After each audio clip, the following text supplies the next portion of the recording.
I'm called Nabuufu Anita Mirembe. Amannya Anita Nabuufu Mirembe. Wow, you can have your seats. Mbasabye mutuuleeko.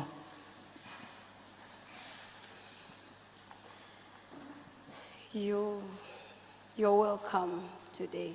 Tubaaniriza olwaleero. And I hope that I'll benefit you. Era nsaba nti nnaakugasa. I believe I did not come alone. I believe I came with the Holy Spirit. Nzikiriza nti nazze n'Omwoyo Mutukuvu. I'm so grateful for the Pastoral Council. Neebaza nnyo nnyini akakiiko k'abasumba. Thank you for honoring me and giving me the opportunity to share my life. Mwebala okumpa omwagaanya okubanga nsobola okugabana ku bulamu bwange. With the saints of God. N'abatukuvu ba Mukama. Wow, I don't know where to begin from, but maybe I'll start by telling you who I am. I told you my names. Mbabuulidde amannya gange bwe mba mbeeyanjulira. Ndi mwana wa 13 in my home. I'm the 13th born in our family. And I happen to be the last born. Ate ng'era nze nkoma. So you know what it means to be a last born. Mumanyi kye kitegeeza okubeera omuggalanda. It's love. Kwagala. It's being favored. Kuganja. In everything. Mu buli kintu. I didn't live long with my mother. Saakula wamu ne mmange. Namulabako naye not for long. Nalabako maama naye akaseera si kawanvu. So the times I was with her, I don't remember her beating me. Ebiseera bye nali naye sijjukira ye kunkubako muggo. My father, I think it was once. Kitange nzijjukira mulundi gumu gwokka gwe yankubako. So you know what that means. A child that has grown in that kind of life. Mumanyi kye kitegeeza omwana akulidde mu bulamu ng'obwo. It didn't last for long. Tekyawangaala nnyo. My elder sister saw it that I'm getting spoiled. Mukulu wange n'alaba nti nze nnyonoonika. Because at one time I could not go to school if you've not given me money. Kubanga olumu bw'oba tompadde ssente nze nga ku ssomero ntayi sigendayo. So they realized that I am going to get spoiled. Era bwe batyo ne balaba nga ngenda kwonooneka. They brought me from Mityana to Kampala. Ne banzigya Mityana ne bandeeta e Kampala. Wow, life changed when I reached this side. Obulamu ne bukyukira ddala. At home, there was no work to be done for me. Like everything was being done by other people for me. At the age of 10, they had to shower me. Buli kimu baali bakinkolera eri Emityana nga n'okunnaaza bannaaza ku myaka 10 egy'obukulu.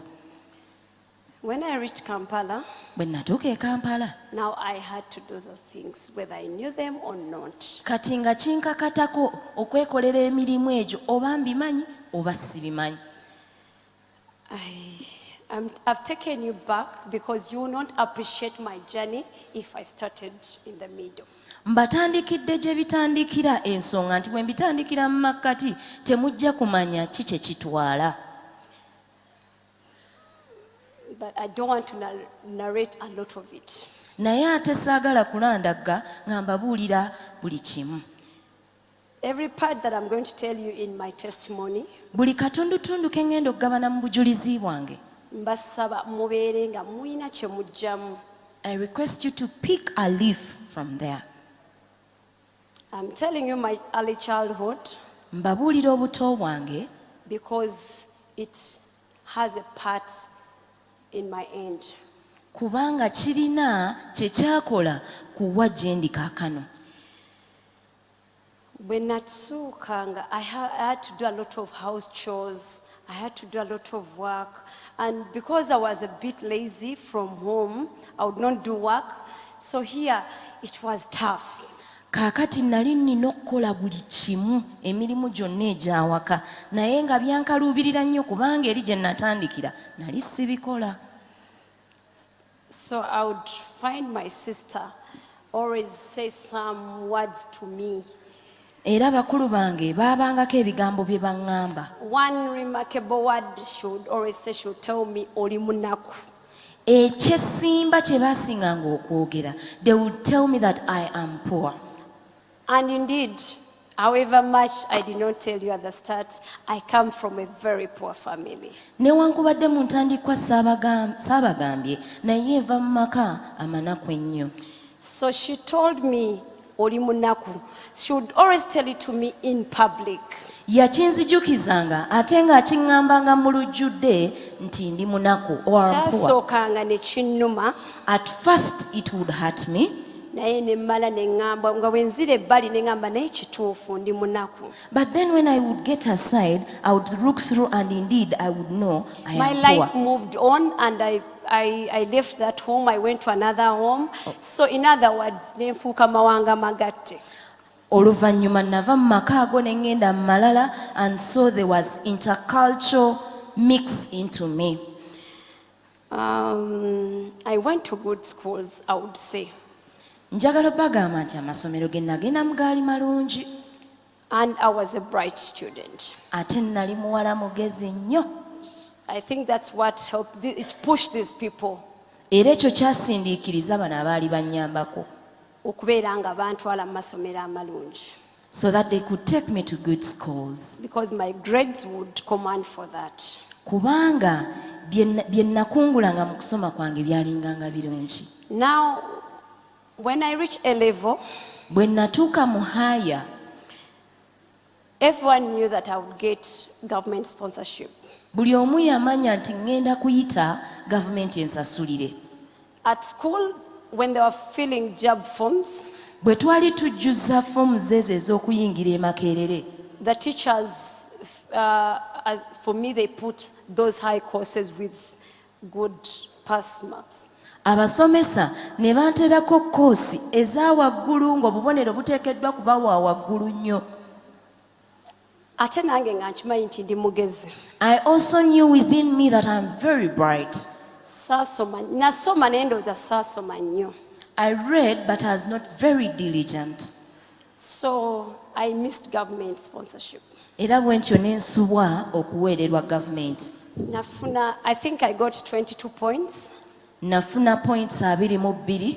And my courses, they took only 24 and 25. Nga koosi yange etwala abafunye obubonero 24 oba 25.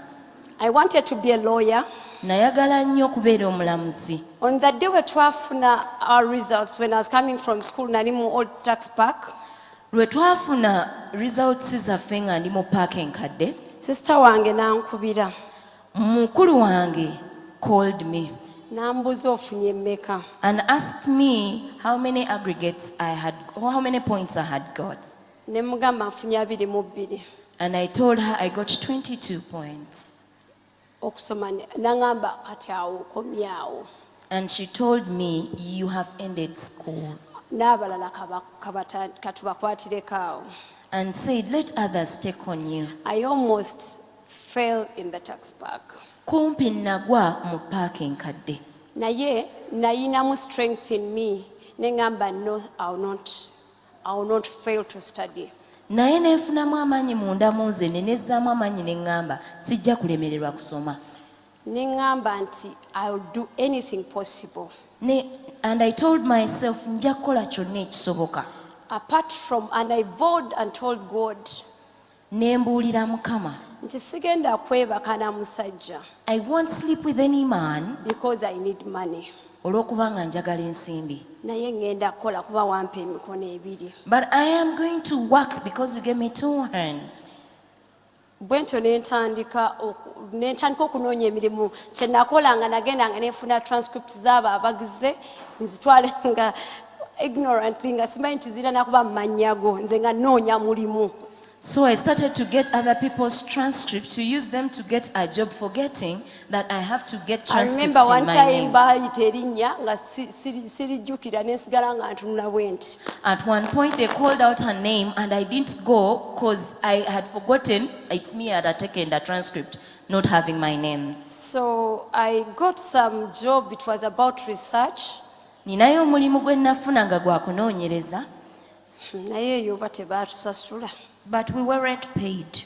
I think bansasula obusente butono so nenfisayo emitwalo 5. We were paid just a little money and I retained 50,000 shillings. And that's the money I started with. Era egyo emitwalo 5 gye Bwe natandika nakyo. naziraba nze nali mmanyi nfunye billion. When I saw that money, I thought I had 1 billion shillings. I had that money in the house for like a week. Nabeera ne ssente ezo okumala wiiki ennaaba. Nga neebuuza ngenda kukola ki. Asking myself, what should I use this money for? Naye nali nayitako mu tawuni. But I had gone through town Ne ndaba earrings. and I saw earrings. Ate nga njagala nnyo ebintu nga njagala nnyo ebyokwewunda. Yet I love decoration or jewelry. So nengenda nenkozesa emitwalo 5 nengula earrings bwe bwali bujjamu ezo sente. So I went and bought earrings totaling to the amount of money I had. Ne ntandika obutunda. And I started to sell them off. I started with the people I was with home. Natandika n'abantu abo be nali nabo ewaka. Ke naguze 3,000 nga mbagamba mpeemu 5. What I bought for 3,000, I would sell 5,000. Ne ndaba nga nkozeemu profit. So I saw I was yielding profits. Nasanyuka nnyo. I was so happy. And I did not stop. Era saakomaawo. Ne neeyongerayo. I went forth. Nga nsuubula kati ne ntandika okufuna bakwano baabo nga nabo mbatwalira. So I went on to buy things on wholesale and befriended the friends of my friends and would take them. Later on I got another job. Oluvannyuma nafunayo Bwe omulimu nali omulala. mbeera omwami yalina company. Where I would stay, the man had a company Ne bampa omulimu. and I was given a job. But on each day, Naye nga buli after lunaku, 1 week nga baagala kungoba. buli luvannyuma lwa wiiki they would want to lay me off. Reason being nga bagamba soogera luzungu lulungi. The reason as to why is that I was not fluent in English. I was, but they wanted those girls like that spoke like those MTN girls. Hello, you're calling this company. How do you? I mean, I wasn't trained in that. Nga baagala abantu abafuuwa oluzungu nga bw'onaalaba bano abakuddamu ku ssimu nti ssente zo z'olina tezikumala ebintu bwe bityo kati ngonza oluzungu lwange terutuukayo eyo. I know, I wasn't trained. Naye buli lwe bangambanga nti bagenda kugoba enkya nga nze nsookawo. Every time I was told that I was going to be laid off, I would get there very early. Remember, and I I would be the still first had person. my bag business. My jewelry business was a bag business. Mujjukire bizinensi yange eri eya earrings na bukinga ngirina mu nsawo yange etambula nayo. So nga abanange bagenda mu breakfast nze nfulumamu ebweru nengenda nentunda. As my friends would go for breakfast, I would go and sell off my products. Lunchtime nga ngenda mu Centenary Bank. I would do the same during lunchtime to Centenary Bank. I would never be disappointed. Era nze saayiibwako. Nafubanga nnyo natuukanga mu Centenary Bank abawala abo nga bakutwalanga gwe atalina magezi. I was so diligent, but even when I was, the workers in Centenary took me as a very low person. I'm actually sorry I had to mention that because I am a very good customer in Centenary Bank, but you know, you would reach there and these girls would you know, and I would be like, Lord, I'll make it. Munsaasira okubyogera naye ndi bakasitoma wammwe mulungi nnyo naye ebintu ebyo byankolanga si bulungi. I continued and continued. Ne neeyongerayo. Why am I telling you this? Lwaki gamba bino? Maybe when I go further, you may not pick lessons. Oba oliawo bwe nnaagenda mu maaso n'abako by'oyiga. Oyinza okuba olina ky'okola. You could be doing something Tekinaba kuyieldinga. nga it has not yet yielded. Go on. As an individual, Go on. genda mu maaso. In everything you do, Buli kyokola, sigala ng'okikola. remain working at it. When I was selling those earrings, Bwe natundanga obuntu bw'oku matu, one time I met a lady gwe naguzanga earrings. olumu nasisinkana omukyala that I Nali used to sell muguziza earrings emirundi to. ng'ena. I had sold unto her like 4 times. Omukyala ono olumu bwe namutwalira earrings yali alina omukolo n'ansaba earrings ne nzimutwalira. At one time she had a function and requested for earrings, so I took them. Bwe nazimutwalira n'aŋŋamba nti ne muwala olowooza ssente mmeka eziyinza okumala mu bizinensi yo. One time when I took the jewelry for her, she inquired from me, how much money do I need for my business? no ze neetaaga nze. Yes, she inquired, how much do I need for my business? So ne mugamba kakadde nga ndaba kangi nnyo. And I told her 1,000,000 shillings because I saw it was a lot of money. Naye nampa 2 millions. But then she gave me 2,000,000 shillings. I did not know her that much. Saamumanya nnyo, Naye Katonda akuba ekkubo eritali. but God makes a way where there is no way. Once you do everything. Nayina amazima kye nali nkozesa nti omuntu bwe yambuuzanga naye no earring tefeedinge nga mugamba sigirinaako guarantee. I was so faithful and truthful to my customers in that they would ask me whether my earrings would not fade, and I would tell them I do not have the guarantee for the products. I think I gained favor from them. So nefuna bwe ntyo okuganja okuva gye bali. Ne ntandika bwe yampa million 2 natandika ngoye. When she gave me the 2,000,000 shillings, I started to buy clothes. Ne nnyingira Owino. And I went into a Now window that market. time I'd even finished campus. No, I was at campus. I was still at campus. Ebiseera ebyo nali ndi ku kasozi k'abayivu e Makerere, Nga neeweerera. paying fees for myself. Naye bwe natandika engoye, that was very challenging. When I started to sell clothes, kyali kisoomooza nnyo. Kubanga nagendanga mu Owino engoye nga mulina zirwanira bulwanizi. Because we used to fight for clothes in a window market. Basala endiboota nga balina sportinga those color amabala olugoye olulina gundi nga abasajja basika baku. It was so filthy. Kyali kikaluba nnyo kubanga ngoye bazirwanira, buli omu alonda amabala, buli omu alina kukola ki, kati nga si byangu nnyo. I remember one day natunulako waggulu ng'omusajja nseeko olugoye n'engwa n'eri. Olunaku olumu bwe twali tulonda engoye, a man pushed me and I fell. Ne mbuuza Mukama naye nasoma. And I asked the Lord, did I really learn? Ne mubuuza Mukama omumanyi? Do you really know me, God? Gwe wantonda. Are you my creator? Why am I suffering like this? Lwaki mbonaabona ekyenkanidde awo? Ebyo nabyogera ddakiika budakiika ne mbivaako ne continuing ne nnonda engoye endala. I spoke that for a little while, but then I proceeded to pick more other clothes. Nkola nga bwe ndeeta engoye abantu bazaagala. I would work, and every cloth I would pick, it was loved by my clients. Ng'olugenza odusubula emitwalo 3 ne ndutunda 5, 10. You could buy a cloth at 30,000 and sell it off at either 50 That's or double the 100,000. price. Sorry. That's double the price. Awo oba okubisizzaamu emirundi 2 mu z'oguze. Naye nga ne bonsanga nonsaba omutwalo nga siba nagwo. But even though you would find me and ask me for 10,000 shillings, I would not have any amount of Ekyo money. kyampataabinganga nnyo nga bwe mmala sasula fees. It's like Katonda yali ampadde avenue ya fees yekka simanyi. So that disturbed me quite a lot. Maybe the Lord had given me provision for my tuition. So when one time nali ku dduuka ku Equatorial. Omulundi ogumu nali ku dduuka ku Equatorial Mall. Nga I could not even afford lunch. Naye nga nyina edduuka lijjudde engoye ntunda, abantu bajja ne mbaguza engoye naye nga simanyi ssente wa gye zidda. And then I had a very good shop. There were so many clothes and items, but then I couldn't even afford lunch. So nefuluma ebweru nembuuza nentunda waggulu era nayina habit etunda waggulu bwe nti nembuuza Mukama, what did you create me to do? So I went out of the shop. I had a habit of looking up, and I did the same, and asked God, what is my purpose? Lwaki wantonda kukolera kiwe wali omukisa gwange? What did you create me to do, and where is my blessing?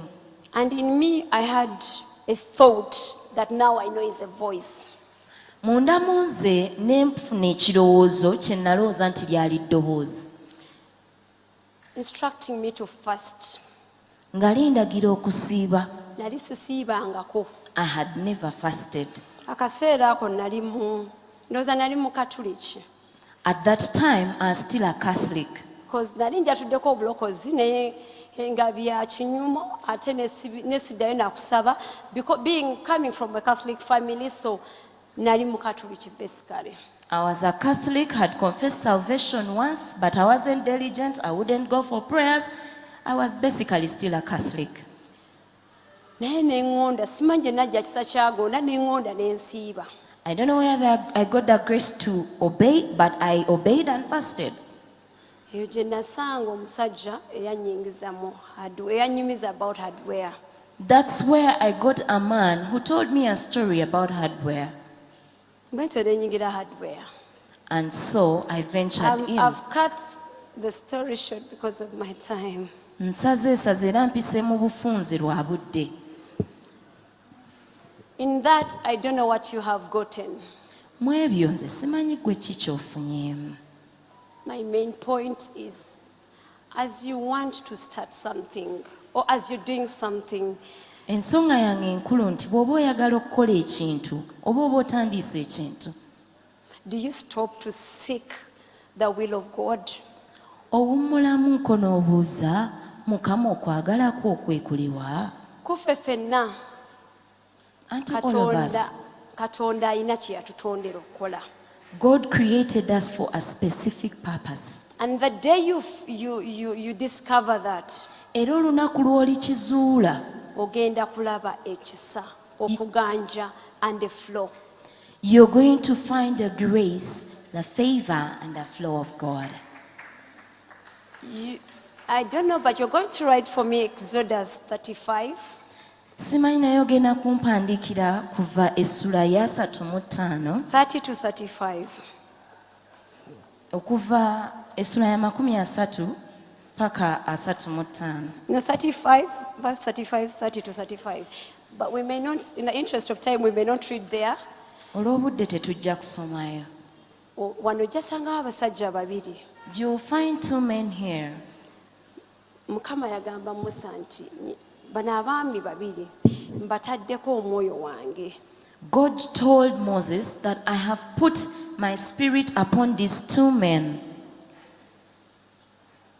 And I have given them wisdom, knowledge, and skills in artistic workmanship. Era mbataddeko omwoyo wange n'okumanya ki kye bayinza okukola kuba bamanyi okubibajja n'okubikola n'obukugu bwe beetaaga babuyina. Naawe oyina ky'omanyi. You are also skilled or you know something. Inside you have skills. We all have different skills. Ffenna tulina obukugu obw'enjawulo. Personally, I've gotten a challenge at my workplace. Nze nga Ssekinnoomu nafunamu obuzibu gye nnali nkolera. Abantu bajja bangi, abalokole n'abatali balokole. Both born again and non-born again came. Omwajja naganja atandika hardware, nkoze ntya? Many have come and asked, I want to start or venture into hardware. What should I do? To the born agains, I tell them, what is God saying? Abalokole mbabuuza, Mukama ye agamba ki? Kubanga nze ndezezzaako, nalezaako emirimu egy'emirundi ebiri. Bwe ntambudde ne Mukama oba gwe ndi ne Mukama, ne guli bwe natandika nze nga nze. Because I've so far ventured into two businesses. The one that I did without inquiring of the Lord, and this other one that I inquired of the Lord. I have seen the different favors that are there. Era nsanze okuganja n'ekisa ekyenjawulo.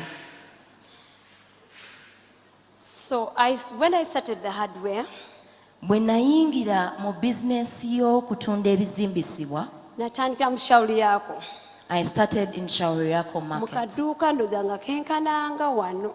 In a very small Twali mall. tetusobola kuyingira nga twesimbye bwe tuti, nga tulina kuyingira nga tuli bwe tuti. So we would not enter properly, but we would enter sideways. I had 5 million Nalina obukadde 5 that time, and I'm speaking the truth. mu kaseera ako ge nkubuulira ge mazima. Okwo kwe najja rent wakakadde kamu. That's where I picked money for rent of 1 million shillings. Eyanjigiriza eyandeeta yali loda, actually yanimba nti alina edduuka naye yali loda, later I discovered.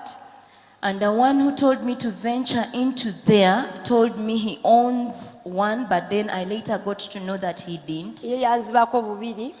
That one stole from me 2 million Kuba shillings. yaŋŋamba kagenda nsuubulire ebintu emisumaali amanyi gye babisuubula ye gwe bajja okubeera ku bbeeyi entono teyazimpa bunaku nga ŋŋamba baleeta. He told me he knew the wholesalers, so he got the money from me to go and purchase for me at a lower price, but he never brought In other words, nentandisa miliyoni 2 nga stock mu dduuka. the materials. So I started with 2 million shillings. Abooluganda ne ndaba ekisa kya Mukama. And I saw the grace of the Lord. Nabeerawo Mukama n'atandika okwogeranga nange. I was In my infancy. And God started to speak to me mu buto bwange. Olumu nali ndi awo ekyoza ne kijja ne kingamba olowooza bw'onaatuula wano onaakola. At one point, a thought or a voice went through me and asked me, if you sit here, do you think you will work?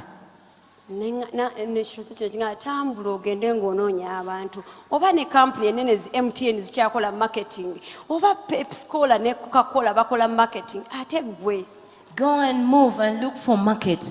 If those well-built businesses still advertise like MTN, like Coca-Cola, how much more unto you a starter?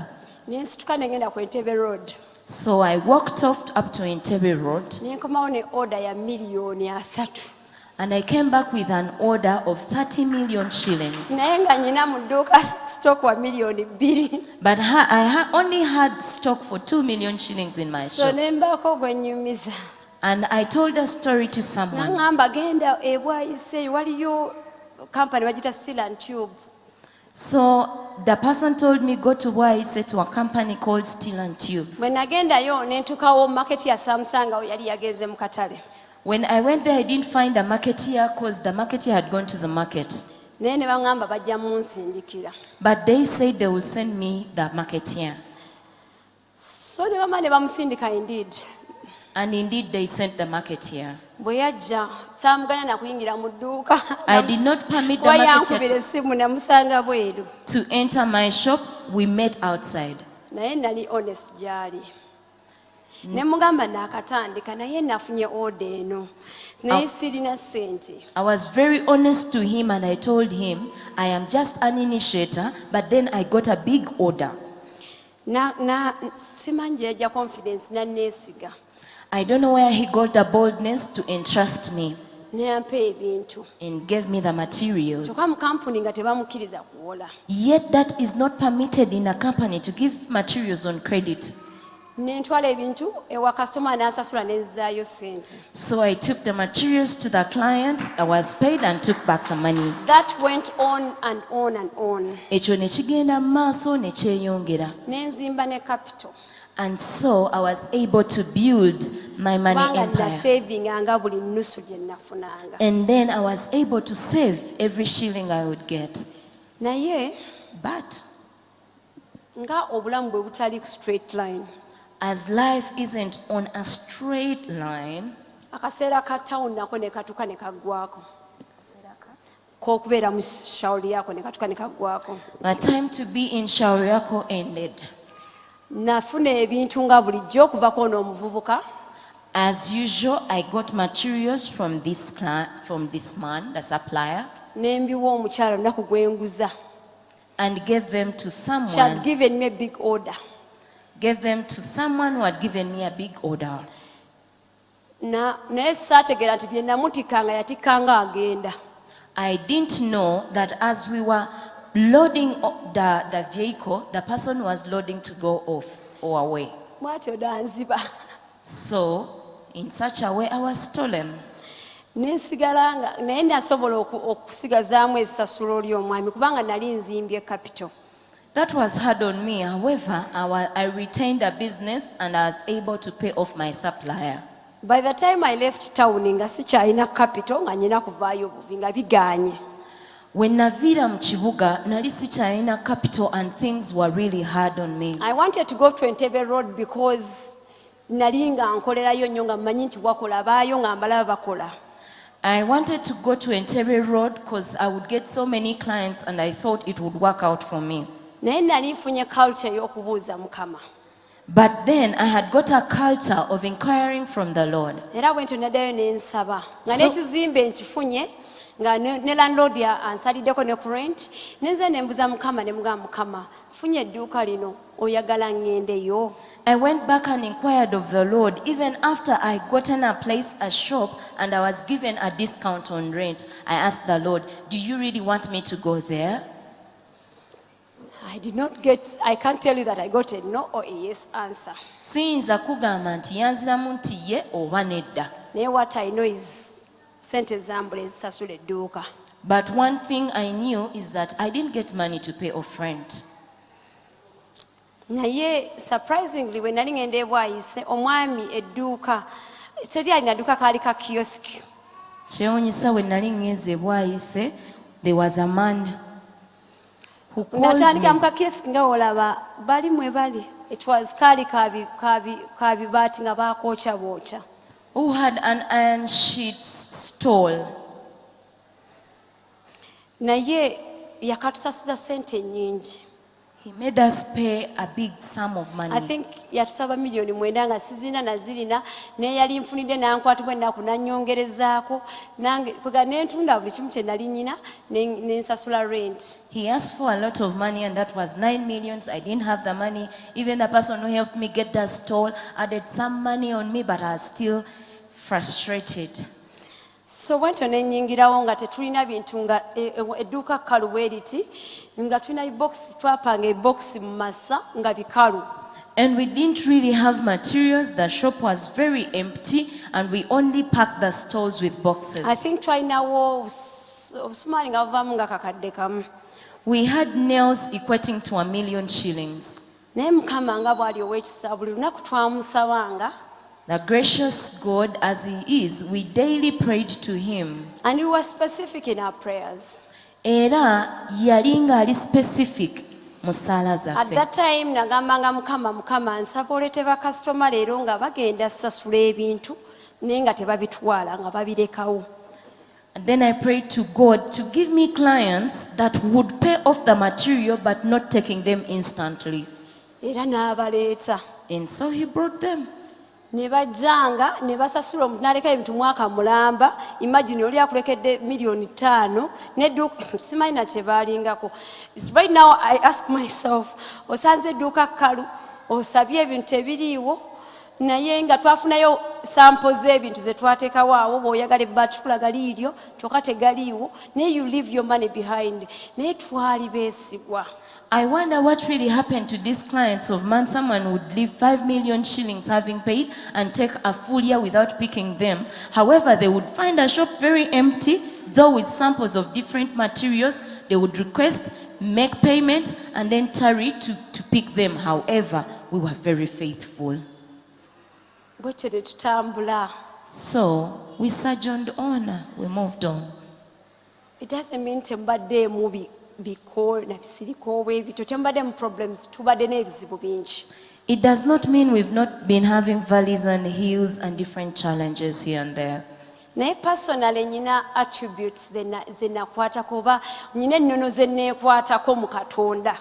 Naye ng'omuntu, I have certain principles or attributes that I cling on unto God. Nakimanya nambeemu nti ndi steward. One of the things I got to know nti ndi muwanika. Ojja kusoma mu Deuteronomy. You will read mu kyamateeka olwokubiri. No, Deuteronomy 8:18. Ekyamateeka olwokubiri essula ya 8 onyirwa 18. Tugamba nti we ought to be faithful to our God. Tuteekeddwa okubeera abeesigwa eri Mukama waffe. Serving him with all that we have because he's the one who has given it to us. Okumuweereza n'ebyo byonna bye tulina kubanga ne bye tulina yabituwadde. Obudde mbadde na butono naye to some people that have started ng'olaba you're stagnant in your business. Even though I have little time, but an encouragement to the people that are starting. N'olaba nga waliwo we byekutte. Oyinza okuba nga you are not a good steward. Oyinza okuba nga toli muwanika mulungi. I could not tell you all that it takes. Naye nze kyemmanyi nti I take my business to be the Lord's business. Simanyi nnyo naye kyemmanyi nti ntwala bizinensi yange okuba nga bizinensi ya Mukama. Kireetedde famire yange, kireetedde abantu bange abamu okunkyawa nga balowooza nti maybe ndi mu ndi mu kunizi, ndi mu kodo, ndi mu chi. Naye I did not do anything without hearing from him. That has made some of my family members hate me and have queries here and there about me, but there is nothing I literally do without inquiring of the Lord. Most times, even on myself, I inquire of him. Ebiseera ebisinga n'ekikwata ku nze mala mwebuuzaako. Manyi n'olumu okwebuuza ne ngamba naye Mukama, sibanga nyina bwe ntambula nga si bwe nyina otambula, sibanga nkutewo bisente zino, sibanga ninga munze ayinayo boss omulala. Sometimes I even inquire of the Lord and examining myself, God, how am I moving? Am I being a good steward or not? Because in the inside of me, I know I have another boss. Some of us, betufuna business, you're like, after all, obsente na wesondera nze manje na buja. So, ebya katonda bya katonda, nebya business bya business. Some of us are not mindful. We say, I am the one who got my money and I know how I did it. So, the business is for business and God's things are also for God's things. But remember, whichever room in your life where you exclude God, tagenda kwogana nawe, tagenda kuyingirayo. Naye mujjukire nti buli kasenge ku bulamu bwo kootawadde Katonda, God will not force his way in there. He will leave it vacant as you have chosen to. I have been able to make it because my business is the Lord's. Nsobodde okuyitimuka lwakubanga bizinesi yange ya Mukama. Oyinza obutamanya You may not know or what I am, kubanga nange seemanyi. Oba kiki entuuseeko because I also don't know who I am. But sometimes I hear people out there Naye oluusi mpulira abantu ebweru eyo and what they speak nemmala nenga, but really is that it? nga balina bye boogera nga babinjogerako ne neewuunya munda muli. Because I have had a background that cannot erase itself out of my mind. Kuba nnina gye nvudde wange gwe sisobola kusiimuula mu bwongo bwange. I also want you to pick another attribute of being faithful. Njagala okuwaayo ennono endala ey'okwekwatako ey'obwesigwa. Mubeere beesigwa eri buli in different aspects. To your suppliers. Be faithful to the different people b'owa ebintu oba b'oguza. Abakuwa ebintu. N'abo abakuwa and your suppliers. If anyone that works in Zion came here, they will tell you, bwe ngamba omuyindi nti ngenda sasula this amount of money or any company, I do not rest. I actually go off head bwe mba sinabafuna sente ezo. If I tell an Indian that I am going to pay this, and that is exactly what I do, I rest not until I have done such a thing. Nkozeeko n'abalokole nga mbasupplyinga naye ye muntu agamba nze ng'amanyi alina okusasula sente n'agamba nze nabadde siriiwo ebintu bizibu ate nze omwana nagize, like, I don't give excuses to my suppliers. I have worked with some born agains who are so slothful and sluggish with so many excuses, but personally I have no excuse in my work. Be faithful to your clients. Beera mwesigwa eri abantu b'oweereza. I do not take up mu business yaffe kati saa zino okola olina okubanga tugambe bwe giba misumaali, they are supposed to be 50 kilos in a bag. In a business, the exact amount or quantity of what you want is what you get. So I make sure bannange bajjamu emisumaali ne bakola 48 kilos. Nkakasa nti abantu abalala bo bagijjamu ne bagikendeezaako mu kifo kya kilo 50 ne ziba kilo 48. So I'm going to use Luganda basically because I'm supposed to be winding up. Naye nze sikwata ku musumaali. I told people tukireke, oba tetufuna tubireke, oba tetufunyeeko, but God will pave a way for us. So in that I have been faithful to my clients. There are many ways to make money because buli kilo ya 15 kitegeeza bwe nzija kilo 2 ku kasawo gatosobola tegeera naye ngenda kuba nkodde 48 kilos ngenda kuba nkoze omutwalo mulamba ku nsawo and yet I sell 10,000 of bags. You can't just calculate how much money I will have made, but I forego the profits and I'm like, I will sell the way it's given to me. Kuba nyina entiisa endala. We are here in church. You can be here ng'okabirira mukama naye ng'olina obuntu bw'okola eri obuziyiza omukisa gwo. Nga ogwe wenyini weziyiza, you're not faithful with the clients. N'otunda ngoye ng'omanyi onguza China n'ongamba onguza Turkey. Ngomanyi onguza diti n'ongamba onguza lupya oba ngomanyi onjagala diti ate n'oleeta olupya n'oluteeka mu lukadde. So those are things that hinder us from making it in life. Then the other is also the people you work with. You should know that your employees are your number one resources. They are your number one capital. Those that have worked with me in Zion can testify. Yes, I am not that easy. Sometimes I can yell at someone. Sometimes I will do anything. But as a mother, one person here has ever worked with us. But there we call ourselves family. We're a family. And every family has a mother and a father. In our case, the father is Christ. And the mother is me. So I get these people. I train them. I actually do not look at them like workers. I look at them like my own children that I want tomorrow to own their own businesses. I always tell them, we have an altar at work. I always tell them that, please, I want you to own your own businesses tomorrow, and I'll be your number one supplier. I'll see to it that, because njagala okubeera ekyo kizaala ebirala. Njagala kubeera true mother, because a true mother gives birth to something. So I want to give birth to other entrepreneurs. I want to give birth to other CEOs. So I really, it's my urge to see them. So even if I have to yell at you, I will do that at the expense of seeing you change and be something better. Boba zengoli open or chuka.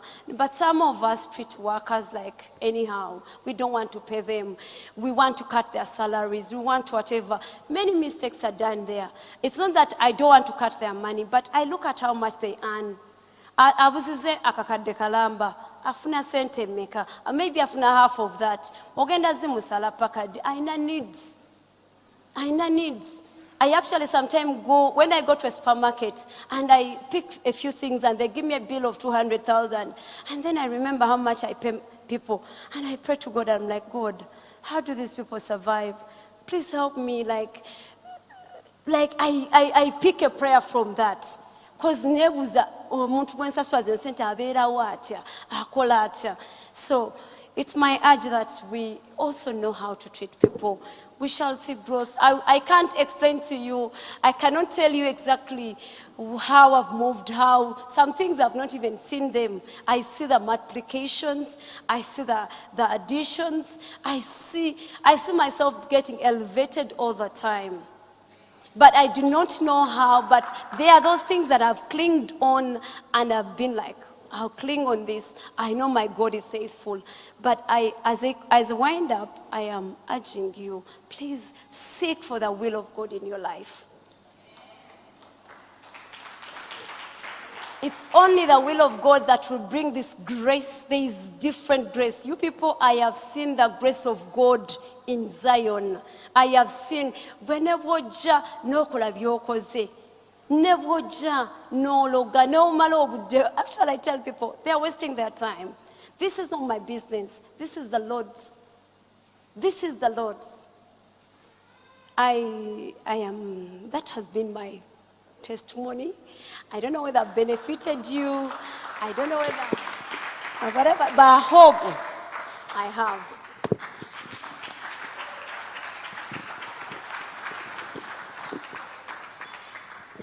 N'engalo nga ntono.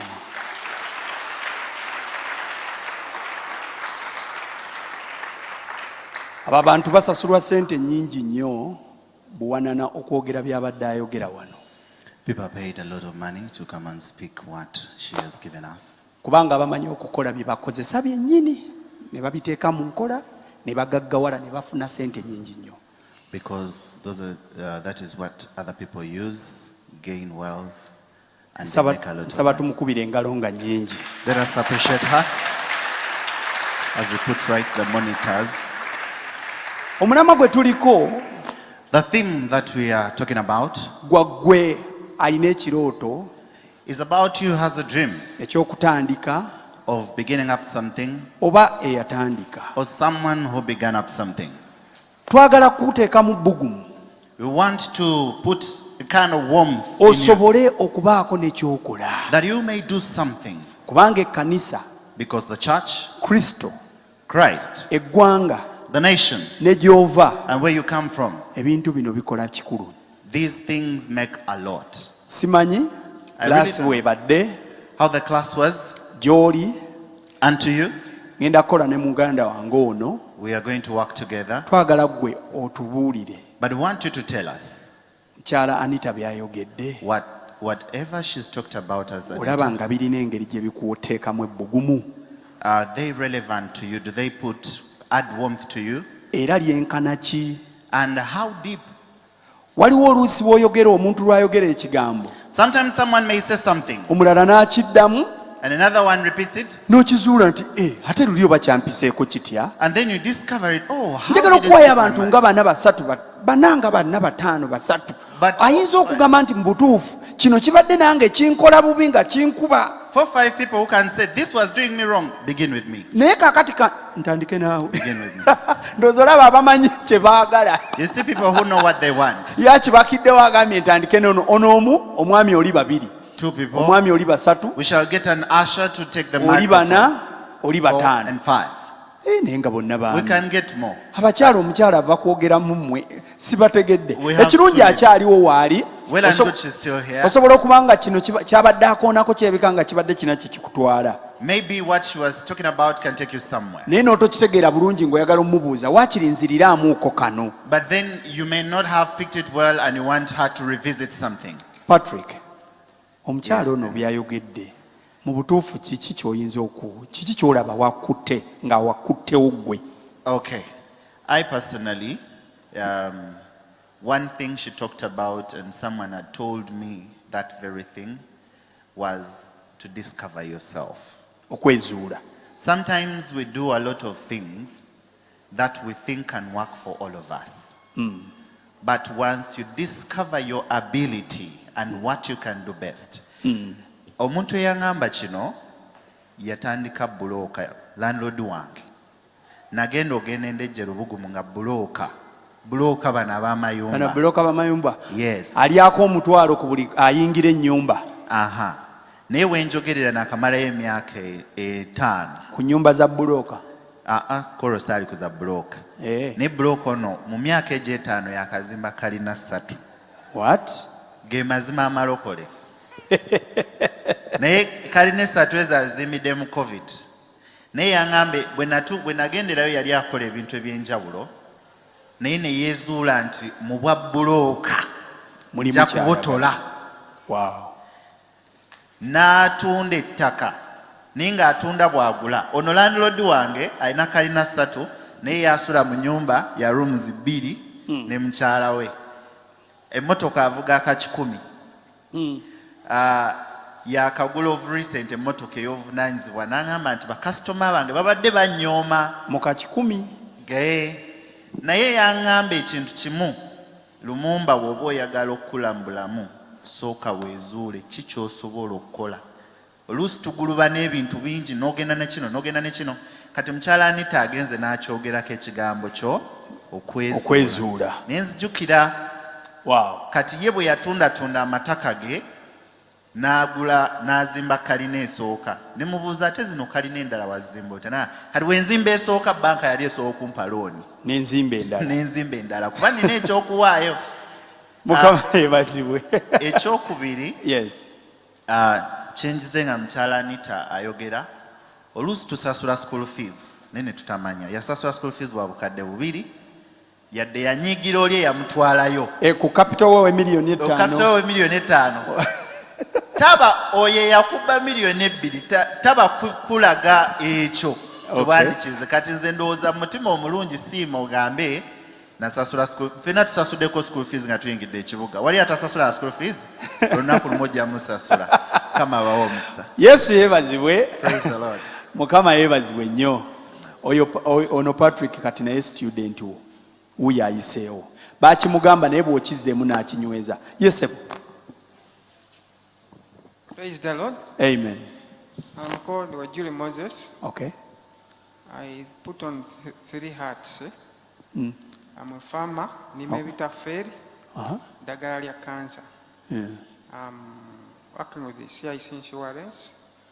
But basically what I've discovered myself on that point, I'm an author. I write books. Okay. And of recent, there are some wealthy men who are hiring me for writing them books. Okay. I think I will also write for her a book Okay. from this. Thank you. That is good. So, in my recent book, the first 90 days of this year, I've written a book. I want to put it to a radio program called Voice of Destiny. There is a point she has been running through, which I want to stress, about how do you react when people put you down. So in that book, I quoted George Washington, that you don't think you reach your destination if you throw stones at every dog that barks. So she went to, was it Centenary Bank, and some ladies despised her, and she kept on pushing and pushing and pushing until now she has built her mountain of destiny. So we should not let people who put us down. We should keep on pushing and pushing and not throw stones to dogs that bark. Mumukubireko mu ngalo. You may clap for her. For him. Nti tofaayo ku abo bye boogera. That don't mind about what people say. Bw'onoobawo obudde ojja kugwa. Oli yamukubira simu n'amugamba ofunye mmeka nti 2 mwezi nti gwe okusoma kukukomyawo. Naye mu mboozi y'obwedda atugamba awo ne nnyingira campus. Mukama yeebazibwe. Amen. Bajja kutiisatiisa bajja kugamba ebyo tebitunda wano e Uganda totugwamu maanyi. Wanje addako yabadde ono omwami ono ye oyo ku lwa kamera musembereeko mu maaso etambula. Okay, bangambye etambula ne bw'oyogerera awo. Mukama yeebazibwe. Amiina. Nze nsiimye nnyo omuweereza avuddeko. Naye alina waatugambidde nti lwe yafuna miliyoni 2 yagenda mu Owino. Ekibuuzo we kijjira nti asobola okuadvisinga omuntu okuyingira ekintu ky'atalinaako mutwe n'amagulu ky'atamanyiiko, lwa nsonga obukadde obubiri we yabukwata n'abuteeka mu ngoye. Yakomenkereza zimutuulidde mu kizimbe ekimu kye yali akoleramu. Ekyo kibadde ekibuuzo ekisooka. Ekyokubiri, okudiversifyinga. Omanya ddi nti eno bizinesi gye ndimu kanyongereko nzire mweri. Okugeza nti ye yawulira ku muntu n'akugamba kino kifuna. N'aleka sitooko gwe yali alina oba yamugabira banne tetumanyi, n'ayingira adware. N'olwekyo kye mbadde mbuuza odiversifyinga ddi era omanya ddi nti kati kano ke kaseera ak'okudda mu kintu ekirala okuva mu kino kye ndimu. Jjukira kiri kiba kipya. Okay. Ehinti endala gyanotinzeeko nti yatuuka n'afuna konteyina e Bwaise n'atunda ebintu bye yali alina ne bamuweerako ssente endala n'atandika okuresikinga. Kyenzigyeemu ekyo nti kyetaaga kukola kyonna ky'olina okusobola okufuna w'otandikira. Kama abawo omukisa. Okay, to those who understand English, his points were 2. The first point, can someone really invent in something you don't have an idea about? If you don't have an idea about something, can you really start it? And the second thing, he was talking about diverting. If I was doing something, can I really divert into another thing? When do I know that I have to divert, and when can I? Okay. And another point was about risking or risk taking. I believe Madam Anita is writing. We can have another question here. Twabaddeyo n'omulala wali. Tugenda mami ogenda kudibiddamu lumu bwe biba bibuuzo sofa tulinawo bibiri. Yesebo. Thank you. I am called Joel Nahawe, right away from Mengo. To come here it was a surprise, but I found it wow. I really thank the organizers. I really thank you. On the issue of this woman, great woman, I really thank you. I've written everything to me. I think it's the same. I'm seeing everything the same. What I'm doing, I'm on the same track as the way you started. Because Okay. you are the last born. I'm the only boy in my mom's womb. You understand? Okay. So the way you failed on A level, I had PCB. I failed to get government sponsorship. The way you started, I started. Everything vanished everything went down to zero. Is even going to debt. Even now, risk taking. She has talked about starting a kiosk, putting boxes, but which they are empty, and customers come and leave the orders of more than $1 billion for some time. Really, it is risk taking. It's very right to take everything you want to get. You have to risk too much. Yes. Then another issue. I wanted to know, how did she manage to cope up from that kiosk to make it a company like Zion Hardware as the way she has it now?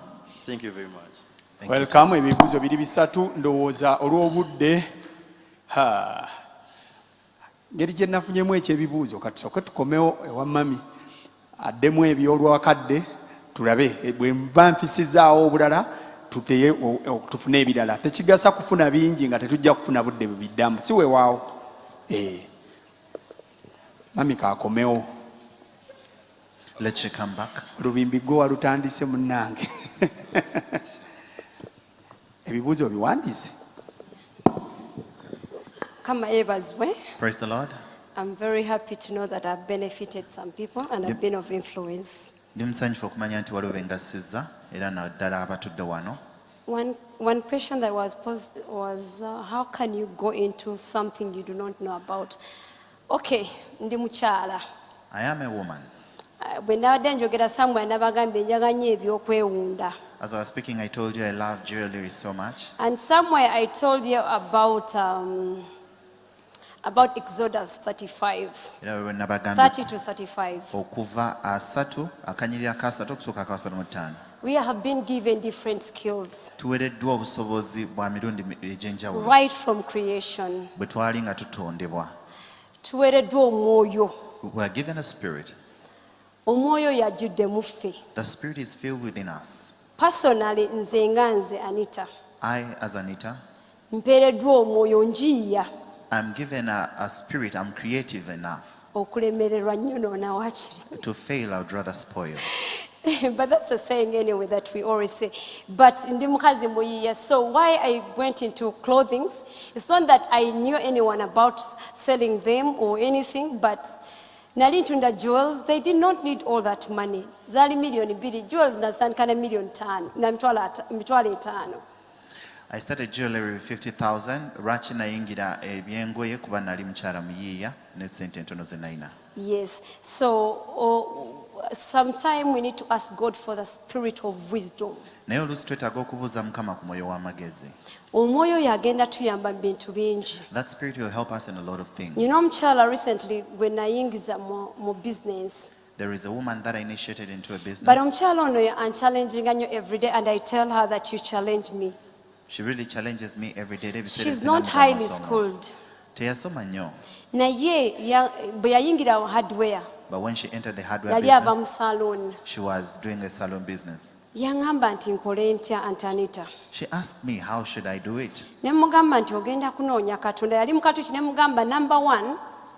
She was a Catholic, and I told her the first thing, Nti Katonda nze gwe weegombye nnyina Katonda ow'enjawulo. the person you admire have a special God. So ogenda kusenga Katonda wange. Therefore, first bring my God That's closer. why I was using Zion as a pulpit.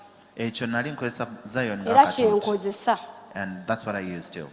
So ne mugamba ogenda kuyiga okusaba. And I told her, you're going to learn how to pray. Because sina bwe ngenda kuyigiza business eno nga tosaba. Because there is no way I'll teach you this So business when I when you told don't pray. her to pray, how to seek after God, Bwe namuyigiriza okusaba n'okunoonya Mukama, nandaga nti ate ye going ahead okukola ne bye simugambye. and she showed me that she can go further to do what I've not told her to do. So one time namubuuza kino wakikoze otya wakiyiza otya. Olunaku lumu ne mbuuza how she came about some things and learned them. N'aŋŋamba nti nagambye Mukama mpa omwoyo w'amagezi sibimanyi saasoma. And she said, I asked God to give me a spirit of wisdom because I don't And know, I I felt didn't go really school. happy.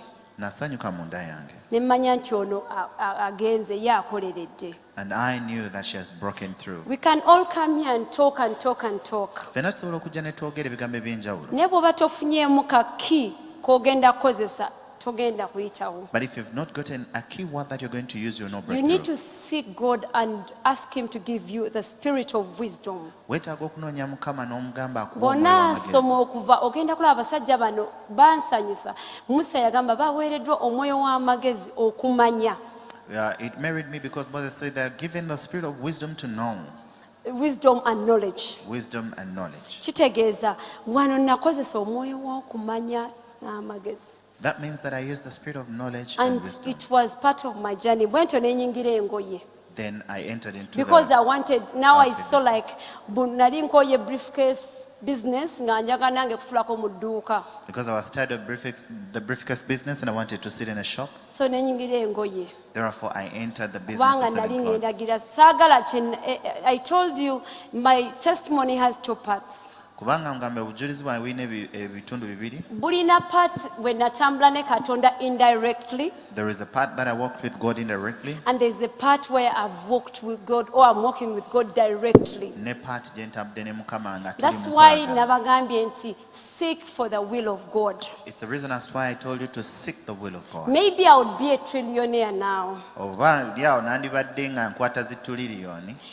Kubanga olugendo lwange luwanvu. Because my journey I is really started long. working in 2006. Natandika okukola mu 2006. I have broken even around 2016, 17. Naye mu 2017, 2016 we nabotolera. Emyaka 10 mbadde ntambula. 10 years along the journey. You can have a chance of not walking all the 10 years. Oyinza okufuna omukisa n'obotola ng'emyaka 10 teginnagwa. Notambula mangu. Another question has been, why did I divert to something else? Ekibuuzo I think I've answered that. How do you divert? How do you Oba otya ku divert? kino n'ogenda ku kirala.